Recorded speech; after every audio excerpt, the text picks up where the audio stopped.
Dear student, स्वागत है आप सभी का code with Manoj Sharma channel में। आज मैं आपको डेटा टाइप के बारे में बताने वाला हूं। आपको बताऊंगा डेटा कितने प्रकार के होते हैं। जैसे कि आप लोगों ने पढ़ा है डेटा 2 प्रकार के होते हैं। डेटा का यूज़ क्यों किया जाता है, किसी भी वैल्यू को स्टोर करने के लिए एक वेरिएबल होता है, उसके अंदर हम डेटा, अब देखो डेटा होता क्या है, डेटा का दूसरा नाम वेरिएबल भी होता है, ये भी मैं आपको बताऊंगा। वेरिएबल क्या काम करता है, कोई भी वैल्यू को स्टोर करने के लिए हम वेरिएबल का यूज करते हैं। अब बात की जाती है तो डेटा होता कितने प्रकार का है, तो डेटा हमारा 2 प्रकार का होता है, एक प्रिमिटिव और एक नॉन प्रिमिटिव। यदि मैं प्रिमिटिव की बात करता हूं तो प्रिमिटिव देखिए आप समझते हैं। अब यहां पर सबसे पहले हम बात करेंगे data type specify the different size, अलग अलग साइज लेता है। जो डेटा होता है उसके सभी के साइज डिफरेंट होते हैं, किसी के साइज भी सेम नहीं होते। Values that can be store in a variable, किसी भी वेरिएबल के अंदर हम कोई भी डेटा स्टोर कर सकते हैं। ये चीज आप अच्छे से समझना। अब मैं बताता हूं आपके लिए। जैसे इसने बोला there are 2 type of data, जो हमारे डेटा होते हैं वो 2 प्रकार के होते हैं। नंबर 1 प्रिमिटिव, प्रिमिटिव में कितने आते हैं, 8 आते हैं। नॉन प्रिमिटिव की बात करूं तो नॉन प्रिमिटिव में 5 आते हैं। वो 5 कौन कौन से होते हैं, याद रखना, जितने भी वर्ड हमारे कैपिटल लेटर से स्टार्ट होते हैं वे सभी क्या आते हैं, वो हमारे नॉन प्रिमिटिव में आते हैं। जैसे कि हम बात करते हैं, आगे आपको बताया भी जाएगा, मैंने नेम भी लिखे हैं इसके, स्ट्रक्चर बनाया बाकायदा आप सभी के लिए, पर फिर भी हम समझें इनके 5 के नाम क्या होते हैं, इन 8 के नाम भी समझने हैं हम लोगों को। तो देखिए जैसे यहाँ पर लिखा हुआ है, primitive data types are boolean, char, short, int, byte, long, float, double. ये सब क्या होते हैं, ये 8 टाइप के होते हैं आपके। जैसे आप देख रहे हो बुलियन, कैर, बाइट, शॉर्ट, इंट, ये सब लिखे हुए हैं। तो ये क्या है आपके 8 टाइप के कैसे डेटा टाइप हो गए, प्रिमिटिव डेटा टाइप हो गए। अब बात करते हैं प्रिमिटिव डेटा टाइप, और दूसरे क्या आते हैं, non primitive data type. Non primitive होता है class, interface, arrays, object and string. ये आपके कितने हो गए, 5 ये हो गए आपके। अब आपको ये तो पता लग गया कि सर ये डेटा टाइप हो गए, पर इन दोनों में कुछ अंतर दिखाई देता आपको। हाँ यस, देखो इसका पहला अक्षर स्मॉल, कैर का पहला अक्षर स्मॉल, सबका जितने भी ये आपके प्रिमिटिव डेटा टाइप हैं सभी का पहला अक्षर, पहला लेटर स्मॉल है। जबकि नॉन प्रिमिटिव का पहला लेटर सभी का कैपिटल है। तो ये चीज एक तो आपको ये वाली बात समझ में आ गई कि प्रिमिटिव और नॉन प्रिमिटिव में क्या अंतर। दूसरा अंतर, इन सब का साइज याद रखना फिक्स होता है। जितने भी हमारे प्रिमिटिव डेटा टाइप होते हैं सभी का साइज क्या होता है, फिक्स होता है। जबकि इसका साइज कभी भी फिक्स नहीं होता। ये बात आप अच्छे से समझ लेना। एक इस वाले डेटा टाइप, एक नॉन प्रिमिटिव डेटा टाइप के अंदर हम जितने चाहें उतने प्रिमिटिव डेटा टाइप स्टोर कर सकते हैं। ये बात आपको समझ में आ गई। अब हमें ये भी पता होना चाहिए फिर तो मेमोरी स्पेस इसका बड़ा हो गया। बिल्कुल सही बात है, इसका मेमोरी स्पेस बड़ा होता है, इसका छोटा होता। ये बात क्लियर है। अगर कोई आपसे पूछे कि स्पीड कौन से की फास्ट होती है, तो सीधी बात है भाई, जिसके पास डेटा कम उसकी स्पीड फास्ट, जिसके पास डेटा ज़्यादा उसकी स्पीड ज़्यादा हो जाती। तो आपको ये कई सारी चीज़ें आपको पता लग गया कि नॉन प्रिमिटिव डेटा टाइप और प्रिमिटिव डेटा टाइप में क्या अंतर होता है। ये बात क्लियर है। चलिए अब हम बात करते हैं जावा प्रिमिटिव डेटा टाइप्स।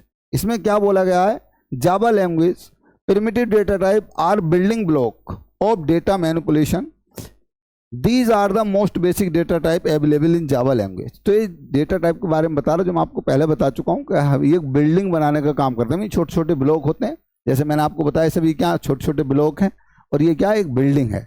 जैसे क्लास के अंदर मैं सभी डेटा को चाहूँ तो 8 के 8 को स्टोर कर सकता हूँ। ये बात आपको अच्छे समझ में। पर हाँ ये वाला क्वेश्चन आपका बहुत मोस्ट इंपोर्टेंट है, इसे समझना है। नोट सभी ध्यान रखना, ये चीज पता नहीं होता है ज्यादातर बच्चों। Java is a statistically typed, statically typed. अब देखो एक होता है स्टैटिकली और एक होता है dynamically. Statically typed programming language, it means all variable must be declared before its use, that is why we need to declare variable type and name। अब ये समझना है हमको कि स्टैटिकल और डायनामिक, इन दोनों में क्या अंतर होता है, ये आपको अच्छे से समझना। तो देखो मैं आपको समझाता हूं, समझिए जरा। आप जब कोई भी डेटा लिखते हो, आपने लिखा int, right, int a equal to कोई भी आपने वैल्यू लिख दी। अगर आप इस इंट को कैपिटल बना दोगे तो ये एरर शो कर देगा। यदि इंट ना लिखो, डायरेक्ट वैल्यू असाइन करना चाहो तो नहीं कर सकता। इट मीन समझो ऐसा क्यों होता है, इसका मतलब क्या है। देखो इसका सिंपल सा मतलब है, अगर मैं बात करूं स्टैटिकली और डायनामिकली, अंतर क्या है फिर, तो अंतर बताना चाहता। जो स्टैटिकली होते हैं, जैसे ही आपने अगर ऐसे लिखना चाहा इस वाले को इंट ए इक्वल्स टू 15, तो ये आपको कैसी एरर दे देगा, ये आपको कंपाइल टाइम एरर दे देगा। कैसी एरर दे देगा भाई, कंपाइल टाइम एरर। याद रखना, जो कैसे होते हैं, स्टैटिकली टाइप्ड प्रोग्रामिंग लैंग्वेज होती है, उनमें क्या होता है, कंपाइल टाइम एरर मिल जाती है। जैसे आप लिखोगे वो तुरंत आपके सामने ये रेड एरर शो कर देगा, तो हम समझ जाएंगे sir it is a statically typed. अगर मैं रन टाइम पर अगर एरर फाइंड कर रहा हूं, रन टाइम पर एरर फाइंड कर रहा हूं, तो वो क्या होती है, वो डायनामिकली एरर होती है। जैसे आप लोग पढ़ेंगे आगे, जब मैं आपको पढ़ाऊंगा, बहुत सारी चीज़ आएंगी कि हमारी जो क्लासेज आती हैं, है ना, उनमें बहुत सारी, जैसे कोई भी एक्सेप्शन आती है तो एक्सेप्शन बाद में अगर होती है, बहुत सारी चीज़ें आएंगी, उन सब में मैं आपको पढ़ाने वाला हूँ। जैसे ट्राई एंड कैच ब्लॉक पढ़ेंगे, उसमें बहुत सारी चीज़ें आएंगी, तो उसमें मैं आपको बताने वाला हूँ। देखो ये होने वाला है कैसी, आपकी कैसी एरर, रन टाइम एरर। यहाँ पर क्या हो रही है ये आपको समझ में आ जाएगा। अभी जब मैं आपको एडिटर पर कोड चलाऊंगा तो ये सारी चीजें करके भी दिखाऊंगा। आप खुद टाइप कर लेना, क्लास के अंदर बनाना, जैसे मैंने कल आपको क्लास बनाकर दिखाया था। आप सिर्फ इंट स्मॉल ना लिखकर कैपिटल बना देना, आपको तुरंत पता लग जाएगा ये एरर आ गई। वो तुरंत रेड लाइन शो कर देगा और बोल देगा भाई एरर है, आप गलत लिख रहे हो, सही लिखिए आप। चलिए, तो आपको ये समझ में आ गया स्टैटिकली एरर और डायनामिकली टाइप्ड क्या होता है। स्टैटिकली टाइप्ड और डायनामिकली टाइप्ड दोनों चीज समझ में आ गई। चलते हैं नेक्स्ट पेज की तरफ।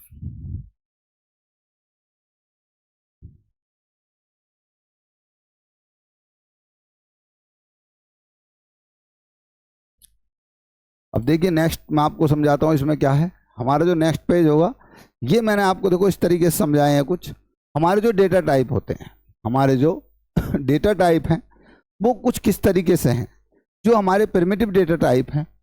अब देखो हमने क्या देखा, हमारे एक तरफ तो प्रिमिटिव डेटा टाइप हो गए, एक तरफ नॉन प्रिमिटिव हो गए। यहाँ स्ट्रिंग, एरे हम लिख सकते हैं, क्लास दूसरा लिख सकते हैं, एक और लिख सकते हैं ऑब्जेक्ट, और क्या बचा आपका, क्लास हो गया, ऑब्जेक्ट हो गया, स्ट्रिंग हो गया, और एक आपका इंटरफेस।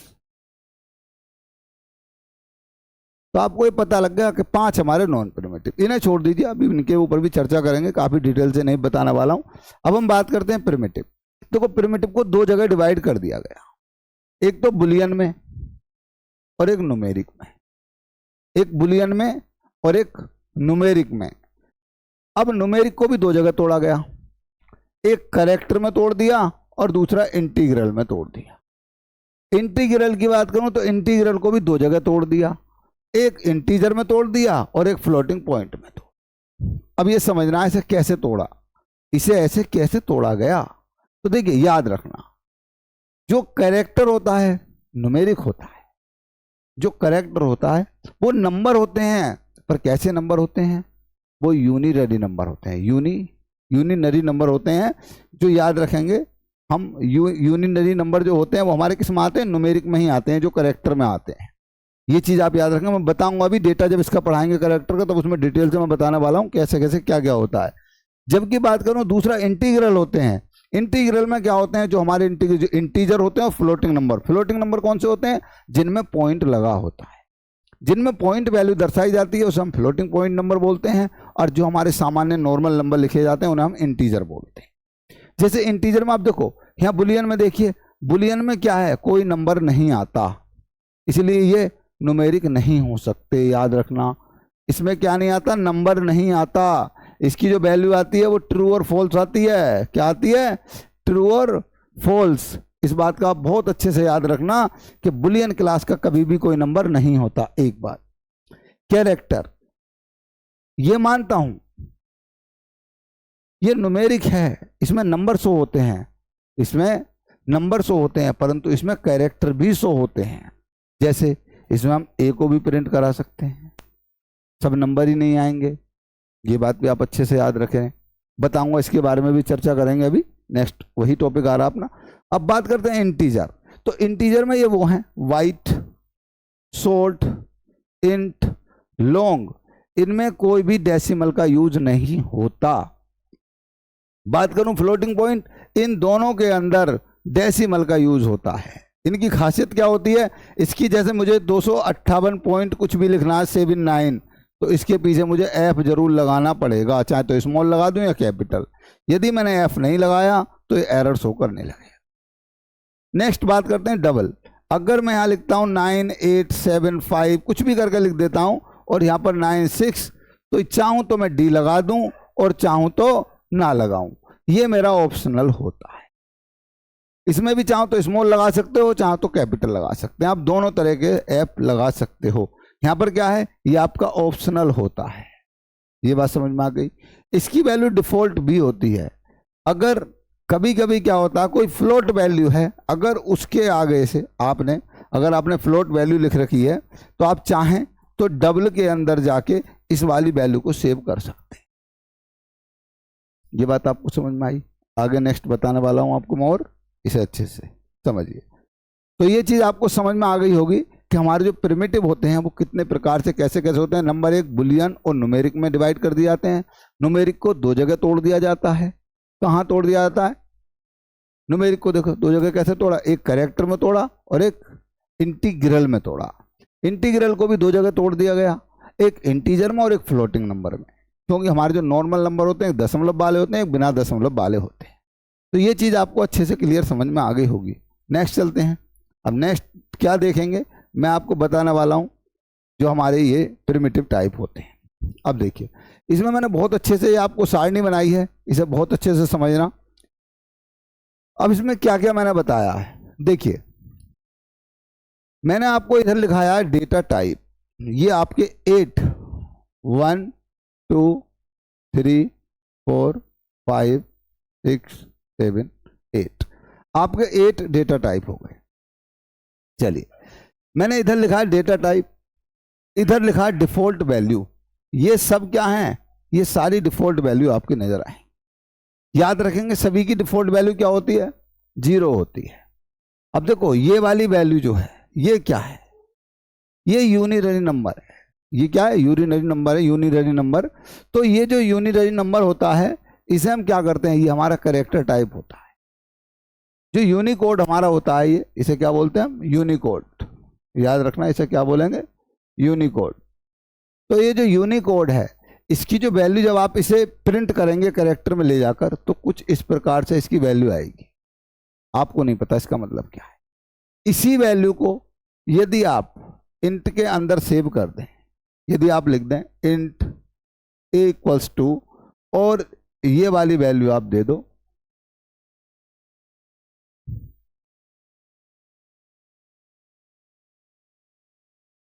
ये वाली वैल्यू आप दे दो 4 0 और ये अब पीछे लगा देना, तो इसकी जो डिफॉल्ट वैल्यू निकल कर आएगी। अगर आप इसे इंटीजर वैल्यू जानना चाहते हो इसकी, या सर हम डिफॉल्ट वैल्यू इंटीजर में जानना चाहते हैं, ना कि यूनिकोड में। अगर यूनिकोड में आप जानेंगे तो यूनिकोड में वैल्यू क्या मिलेगी इसकी, यूनिकोड में इसकी वैल्यू मिलेगी आपको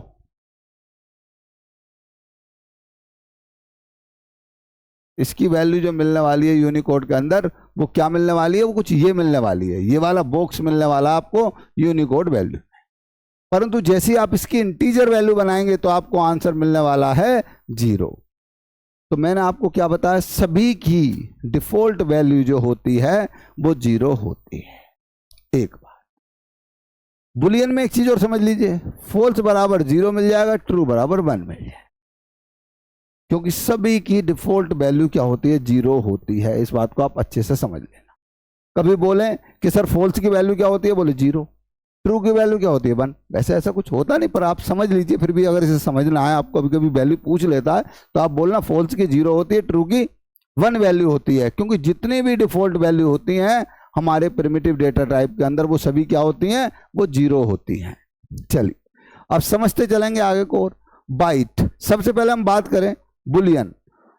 बुलियन का हमें ये तो समझ में आ गया कि बुलियन की जो डिफॉल्ट वैल्यू होती है वो क्या होती है, फॉल्स होती है। चलो अब इसका साइज कितना है, 1 बिट। अब 1 बिट बराबर क्या होता है ये समझना हमको, 1 बिट बराबर क्या होता है। तो देखो याद रखेंगे 1 बिट बराबर 2। 1 बिट बराबर क्या होता है, 2 वैल्यू होता है। ये बात आप अच्छे से अपने दिमाग में सेट कर लेना, 1 बिट बराबर 2 वैल्यू। ये बात क्लियर। जब आपको ये पता लग गया कि सर 1 बिट बराबर 2 वैल्यू होता है, तो 1 बाइट बराबर क्या होता है, 8 बिट होता है।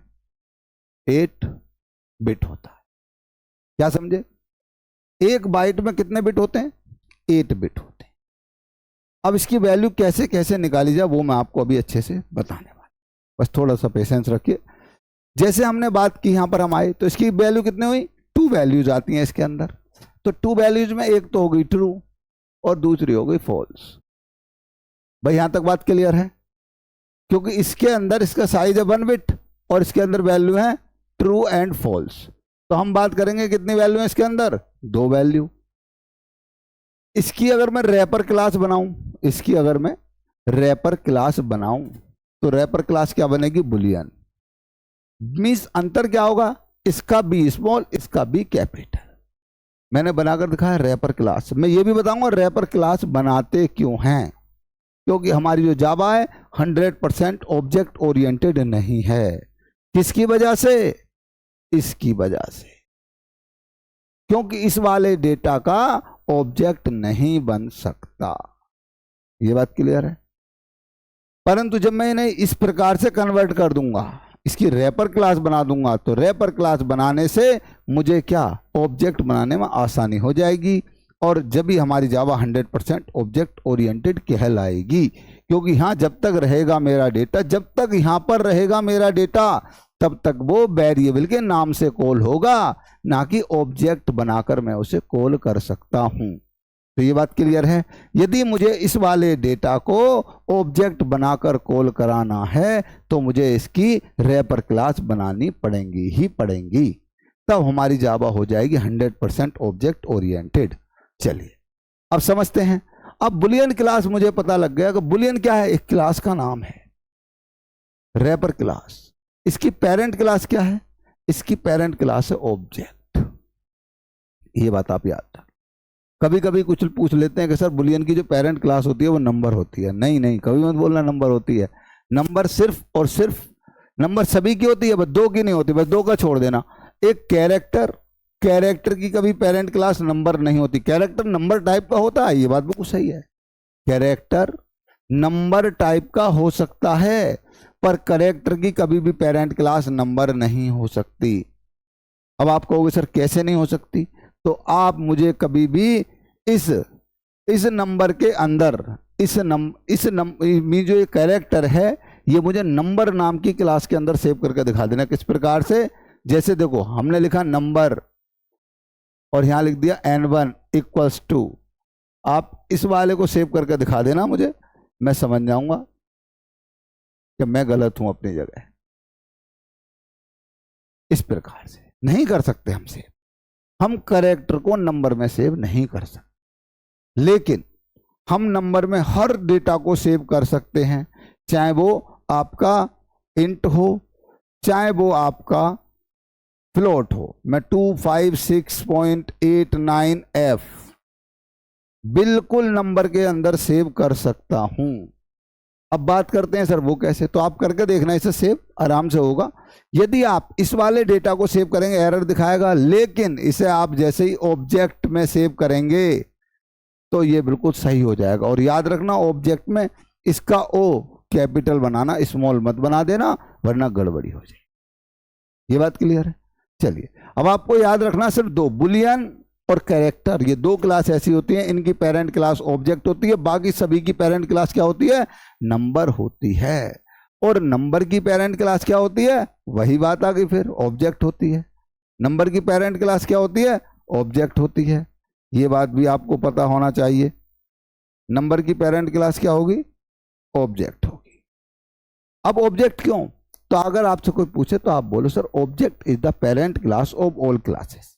ऑब्जेक्ट जितनी भी जावा के अंदर क्लास होती हैं सभी की पेरेंट क्लास कौन होती है? ऑब्जेक्ट होती है। ये बात आपको अच्छे से आपके दिमाग में सेट हो जानी चाहिए। चलिए अब समझते हैं नेक्स्ट। अब हम वैल्यू समझते हैं जरा इनकी, इन वैल्यू को कैसे कैसे डिफाइन किया जाएगा। तो मैंने अभी आपसे क्या बोला था, एक बिट में कितने वैल्यू होती हैं? अभी आपने बताया था 1 bit equals to 2 value. 1 bit में 2 वैल्यूज होती हैं, ये बात बिल्कुल सही है। अब हम बात करते हैं 1 बाइट। भाई 1 बाइट में ऐसा क्या है? तो 1 बाइट में देखो 8 क्या होती हैं? 8 बिट होती हैं भाई, ये याद रखना। 1 बाइट के अंदर 8 क्या होती है? बिट्स होती हैं। चलिए अब 8 बिट्स हो गई। अब यहां पर ये क्वेश्चन पूछा जा रहा है कि भाई 1 बाइट है इसका साइज, तो मुझे इसकी वैल्यू कैसे डिफाइन करनी पड़े? तो मुझे कुछ नहीं करना है, पहली वाली वैल्यू को उठाओ, इस वाली को 2 को उठाओ और 2 के ऊपर कुछ नहीं करना, 8 लगा देना है। अब आपको सर 8 कैसे लगाएं? अरे भाई ये बताओ इसमें कितनी वैल्यू है? ये वाला 8, ये वाला 8 इसके ऊपर लगाओ। यदि सपोज दैट यहां पर कोई बोल दे आपसे 2 बाइट की वैल्यू निकालो, 2 बाइट की वैल्यू निकालो, तो 2 बाइट में कितनी बिट हो गई? जल्दी बोलो। 16। तो आप बोलो सर लो 2 के ऊपर लग गया 16। ये बात क्लियर है? आपसे कोई बोलने लगे सर हमें तो आप 3 बाइट की वैल्यू निकाल के दिखाओ, तो आप बोल दो ले भाई 3 अट्ठे 32, 32 बिट हो गए। बोले ले भाई ये निकल गई वैल्यू। कोई आपसे बोले सर मुझे 4 बाइट की वैल्यू निकाल कर दिखाओ, बोले भाई मैं सबकी वैल्यू निकाल कर दिखा दूंगा। मैं आपको सभी की वैल्यू, सॉरी 24, यहाँ 24 आएगा, ये हम गलत करा दिया क्योंकि 24 होता नहीं है वैसे जावा में। जावा में क्या, आप चीज़ों को समझो, लॉजिक अगर समझ में आएगा तो फिर देखो सिर्फ ये नहीं होता कि हमें चीज़ें बस समझने से मतलब है, हमें सबसे पहला जरूरी है लॉजिक। अब क्वेश्चन एक और आता है कि सर 1, 2 और 4, अगर कोई आपसे पूछे कि 4 बाइट, बोले 4 बाइट बराबर होता है कितना? 32 बिट। ये बात बिल्कुल सही है। कोई पूछे 8 बाइट, बोले 8 बाइट बराबर होता है 64 बिट। अब क्वेश्चन आता है ये कि सर ये क्यों होता है, ऐसा साइज क्यों होता है कि 1, 2, 4, 8, 16, 32, 64? कभी आप लोगों ने पेन ड्राइव रखी है? सिस्टम में मेमोरी देखी है? आपके मोबाइल में रैम देखी है? वो रैम हमेशा किस तरीके से आती है? 1 GB, 2 GB, 4 GB, 8 GB, 16 GB, 32 GB, 64 GB, है ना, 124 GB, 128 GB, है ना, 256 GB, 512 GB, और इसी प्रकार से 1024 1 TB जिसे बोल देते हैं। तो इस प्रकार से इसका सीक्वेंस बनता है। ये बात क्लियर है सभी को? तो हमें इस तरीके से चलना है, पहले 2 दूनी 4 दूनी 8 दूनी 16 दूनी 32 दूनी 64, इस प्रकार से चलता रहेगा इसका सीक्वेंस। ये इस सीक्वेंस में चलता है इसका रोल। ये बात क्लियर है? चलिए अब समझते हैं जरा इनकी वैल्यू।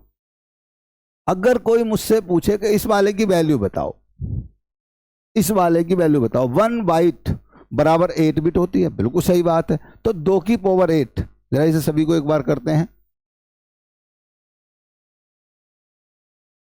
2 की पावर 8 देख लेते हैं यहां पर, 2 की पावर 8, जब मैं 2 की 8 बार गुणा करूंगा, 3, 4, 5, 6, 7, 8, 1, 2, 3, 4, 5, 6, 7, 8, 2 दूनी 4 दूनी 8 दूनी 16 दूनी 32 दूनी 64 दूनी 128 दूनी 256। भाई कितनी वैल्यू आ गई? 256। अब आप कह रहे हो सर यहां तो कोई है ही नहीं 256। हाँ भाई बिल्कुल सही बात है, यहां 256 नहीं है। अब एक बाइट के अंदर एक बाइट के अंदर कितनी वैल्यू स्टोर हो सकती है मेरे भाइयों, जल्दी बताओ। एक बाइट के अंदर वैल्यू स्टोर हो सकती है 256। बिल्कुल सही बात। पर इसने क्या बोला, अब ये बताओ क्या आप सारी प्लस की वैल्यू स्टोर करेंगे? अरे माइनस की वैल्यू भी तो स्टोर करेंगे। तो इसे 2 से डिवाइड कर दो। जब आप 2 से डिवाइड करोगे तो वैल्यू आपकी बची 128, 128। अब आपने 128 तो माइनस के स्टोर कर लिए और 128 प्लस के स्टोर कर लिए। अब जीरो किसके घर जाएगा ये बताइए, जीरो को स्टोर कौन करेगा? तो आप इसे करेंगे 127 0 128। क्यों? उसका लॉजिक समझो। जीरो कभी माइनस का नहीं होता। जो भी संख्या माइनस की होती है उसके आगे माइनस लगा होता है। आपने कभी जीरो के आगे माइनस लगा नहीं देखा। तो आपको इसकी वैल्यू क्या पता पड़ी? 127 प्लस की वैल्यू हो गई, एक जीरो हो गई, तो प्लस की कितनी वैल्यू हो गई? 128 और माइनस की 128। तो याद रखना, इन्हें करना तो 2 से डिवाइड। जब आपको जो वैल्यू निकल कर आए उसे 2 से डिवाइड करना, लेकिन उसे आपको क्या करना है, 2 जगह जैसे ही आप बांटो तो माइनस वाले को कम मत करना, माइनस जितना उतना ही रहने देना, पर प्लस वाले को 1 कम करके उसकी जगह जीरो को असाइन कर देना, क्योंकि डिफॉल्ट वैल्यू क्या है? जीरो। तो याद रखेंगे एक डिफॉल्ट वैल्यू और ऐड करनी है, वो प्लस वाले को 1 घटाकर तब करते हैं। तो प्लस वाला हमेशा 1 कम आएगा, माइनस वाला हमेशा 1 ज्यादा आएगा। अब आप यहां देखो, -28 -128 और प्लस के 127। अगर आपको मेरी बातों पे ट्रस्ट नहीं तो प्रैक्टिकल करो। जब आप प्रैक्टिकल करें तो बाइट लिखना, और बाइट को इस प्रकार से डेटा लिखना, मैं आपको बता रहा हूं। आप लिखना बाइट, इसमें कुछ भी सेव कर लेना जो आपका मन करे, B1 अपना, टिंकू मिंकू चिंकू, कुछ भी नाम सेव कर लेना। यहां पर वेरिएबल है भाई, कुछ भी नाम सेव हो सकता है। यहां पर जाकर लिखना 127, कोई एरर नहीं देगा।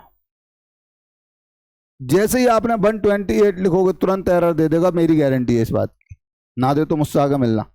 एरर देगा तुरंत। क्यों? क्योंकि 128 माइनस का है, प्लस का तो 127 है।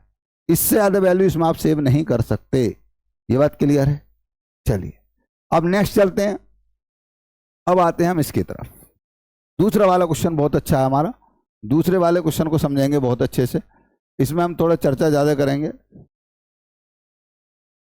दूसरा क्वेश्चन हमारा किससे रिलेटेड हो जाएगा? कैर से रिलेटेड हो जाएगा दूसरा क्वेश्चन। तो कैर से रिलेटेड जो हमें समझना है, यस बाइट हो गया, अब हमें कैर समझना है।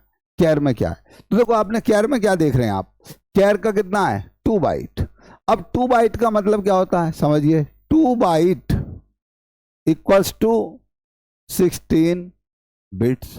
अब 16 बिट का मतलब क्या होगा? ये जो 2 है ना, ये जो भी 2 था, 1 बिट बराबर, 1 बिट बराबर आपने क्या पाया था? 2 पाया था। तो आप क्या करेंगे? 2 की पावर 16 कर दो। जब आप 2 की पावर 16 करेंगे तो मैं आपको दिखाना चाहूंगा ये चीज। 2 की पावर जब हम 16 करेंगे तो किस प्रकार से, देखिए। तो हम क्या करते हैं, 2 की पावर 16 टाइम लगा देते। 2 की पावर क्या करेंगे? 16 टाइम लगा देंगे। अब 2 की पावर 16 जब मैं चेक करूंगा तो मुझे देखना है कि 2 की पावर 16 कितनी होती है। कुछ नहीं करना है, आपको अपने क्रोम पे जाना है। क्रोम पे जाइए, और क्रोम पे जाने के बाद आपको क्या करना है, सिर्फ यहां लिखना है आपको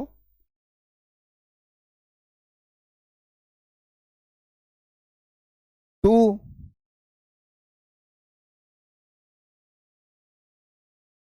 to the power, 2 to the power, अब देखो कितना बोला, 16। ये आ गया आपका आंसर, 2 टू दी पावर 16। आप कुछ आंसर देख रहे होंगे, ये आपका आंसर आ रहा है 65,536। आपको ये पता लग गया। चलिए यहीं पर हम चेक करते रहेंगे अपनी पावर। अब देखो, जब आप इसे देख रहे हैं 2 टू दी पावर, तो आप जरा मुझे बताइए आंसर क्या आ रहा था हमारा 2 टू दी पावर में? 65,536 हमारा आंसर आ रहा था, 65,536। इसे 2 जगह आप तोड़ लीजिए। जब आप इसे 2 जगह तोड़ेंगे तो इसका 2 जगह आंसर जब आप तोड़ते हैं तो देखो, इसका 2 जगह देखते हैं जरा, इसका आंसर क्या होने वाला है। 2 जगह जब हम इसे तोड़ेंगे तो वो भी चेक कर लेते हैं। यहाँ पर हम इसे क्या करेंगे, हम इसे डिवाइड करेंगे हम इसे डिवाइड कर देंगे बाई 2, ये हमारा आंसर आ जाए। हम इसे देखते हैं यहाँ पर, कोई नहीं, पहले हम अपना यही आंसर लाते हैं। हमारा ये आंसर आ गया और इसे हम कोशिश करते हैं कि डिवाइड बाई, तो